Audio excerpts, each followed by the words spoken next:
सभी देव को ईश्वर कथाएं भारत की भूमि पर ही क्यों मिलती है, इसका उत्तर हाइपरक्वेस्ट के विशाल चौरसिया ने दिया हुआ है। मैं उसमें और जोड़ दे रहा हूँ। संपूर्ण विश्व की भूमि भारत ही है, ये सत्य है। किंतु आज का भारतीय खंड, आजू बाजू के कुछ देश ये और इस भूमि को देवों ने पहले से ही चुना हुआ है। चुना हुआ का मतलब आप समझते होंगे। जब बेथलेहम इज़राइल की भूमि पर ईश्वर को आवश्यक लगा तो उन्होंने जीसस क्राइस्ट का रूप लिया। जब मक्का मदीना पर आवश्यकता लगी तो पैगंबर को भेजा। स्मरण रहे, वेद हमें साकार और मूर्ति पूजा करने से पूर्णतः नहीं रोकते। वे हमें सावधान, सचेत और साकार की पूजा कैसे करें इसका पहले संपूर्ण ज्ञान प्राप्त करने कहते हैं। हम कहते हैं और मानते हैं कि मूर्ति एक माध्यम होती है, साकार से निराकार तक की पूजा यात्रा इतना ही पर्याप्त नहीं होता। वेद हमें सचेत करते हैं कि सर्वप्रथम प्रातः Daily practices. प्रातः एक ही बार निराकार निर्गुण ईश्वर से साकार सगुण की पूजा इत्यादि करने की प्रार्थना करके अनुमति लो। जब तुम मूर्ति के सामने हाथ जोड़कर सिर झुकाते हो तब तुम्हारा ही ब्रह्मा स्वरूप आत्मा उस मूर्ति में प्रतिबिंबित होता है। 2. पहली बार जब घर से बाहर निकलो तो आकाश के सूर्य को महाराजा स्टाइल में नमस्कार करो। धन्यवाद प्रेम अर्पण करो। 3. भागते दौड़ते मंदिर को नमस्कार मत करो।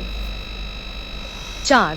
रात को सोने से पूर्व ईश्वर को धन्यवाद और क्षमा प्रार्थना। तुम्हारे मन और आत्मा में स्थित संपूर्ण ब्रह्मा होता है, उसे भी तुम्हें ही नमन नमस्कार करना होता है। निराकार निर्गुण ईश्वर से अनुमति लेते समय अक्षरशः कोई भी मूर्ति अथवा फोटो मन में मत लाना। सहसा आकाश की ओर देखते हुए और आंख बंद करके मन में अथवा उच्चारण से कहो, हे निराकार निर्गुण सर्वोच्च परमात्मा परब्रह्म परमेश्वर, मुझे तेरे साकार सगुण रूप की उपासना, आराधना, साधना, पूजा इत्यादि करने की अनुमति प्रदान करे। ये मेरी क्षमा प्रार्थना स्वीकार करे। यदि पुरातन काल में अत्यंत घनघोर तप तपश्चर्या बिना रुके वर्षों तक करने के उपरांत ऋषि मुनियों को अथवा असुरों को और सामान्य किंतु सच्चे भक्तों को साकार मनुष्य रूपी देवों के साक्षात दर्शन होते थे, इस बात को यदि सत्य मान लिया जाए, वैसे वो सत्य ही है। इतना सोचो और प्रमाण ढूंढो मत, कहीं भी कुछ भी प्रमाण तुम्हें अभी इस युग और काल में नहीं मिलने वाले। तुम्हें नारायण विष्णु का या शिव जी का या अन्य देवी देवताओं चेहरा फेस कैसा दिखता होगा, किसके जैसा? क्या सदैव कोई विशिष्ट चेहरा ही होता होगा? नहीं। अहम ब्रह्मास्मि, तुम स्वयं ही ब्रह्मा हो, ये वेदों का मूलभूत सिद्धांत है। माया के पर्दे को तुम्हें पहचाना होता है, वो अपने आप दूर हट जाता है। कुछ खास करने की आवश्यकता नहीं होती तब। बिल्कुल भगवान बुद्ध ने ऐसे ही तपस्या की थी, किंतु उन्होंने शरीर को अत्यंत कष्ट देकर तप किया था, किंतु उन्होंने स्वयं आगे चलकर तप का मध्यम मार्ग अपनाया था। ऐसा हमें संभव नहीं करना। हम साधना कर सकते हैं, तप नहीं। इस युग में तप कोई करता नहीं, कर ही नहीं सकता। इंसान मर ही जाएगा इस कली युग में। जब कोई भक्त उच्च कोटि की भक्ति अथवा साधना करता है तो उसे अगर साकार नारायण दिखते हैं, चाहे आंतरिक मन में हो या भौतिक जगत में, तो ईश्वर का चेहरा उसके स्वयं के चेहरे जैसा ही होगा, उस भक्त के चेहरे जैसा ही होगा। किंतु उसे ये बात समझ नहीं आएगी, क्योंकि ईश्वर के प्रकट होने पर वो भक्त पूर्णतः मंत्र मुग्ध हो जाता है। टीवी सीरियल की बात छोड़ो, उसमें एक विशिष्ट चेहरा ही एक्टर का दिखा सकते हैं वे लोग।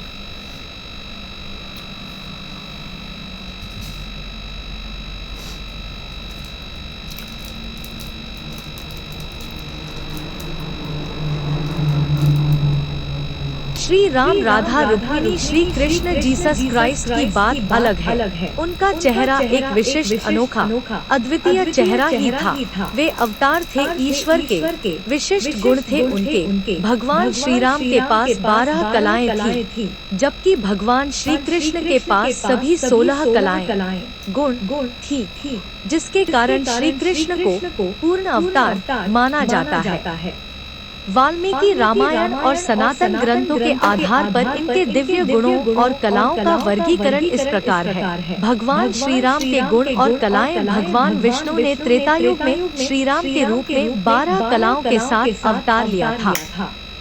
हालांकि महर्षि वाल्मीकि के पूछने पर नारद मुनि ने रामायण के मूल पाठ में श्री राम के 16 मानवीय एवं दिव्य गुणों सद्गुणों की व्याख्या भी की है, जो उन्हें मर्यादा पुरुषोत्तम बनाते हैं। श्री राम की 12 कलाएं। प्रथमा धन्य धनधान्य और समृद्धि से युक्त। प्रसादा सदैव प्रसन्नचित्त और कृपा बरसाने वाले। प्रभा ओजस्वी और तेजस्वी स्वरूप। दिव्य और अलौकिक शक्तियों से संपन्न। सिद्धा सभी विद्याओं और कार्यों में पारंगत। तेज अद्भुत शौर्य और पराक्रम। अक्षया कभी नष्ट न होने वाले ज्ञान और शक्ति के स्वामी। विवेक सही और गलत का अचूक निर्णय लेने की क्षमता। मर्यादा धर्म और नियमों की सीमाओं का पूर्ण पालन। न्याय निष्पक्ष और न्यायप्रिय शासन। करुणा सभी जीवों के प्रति दया का भाव। धैर्य विकट परिस्थितियों में भी अडिग रहना। भगवान श्री कृष्ण के गुण और कलाएं। द्वापर युग में भगवान विष्णु ने श्री कृष्ण के रूप में अवतार लिया। वे 16 कलाओं से पूर्ण 16 कला संपूर्ण थे।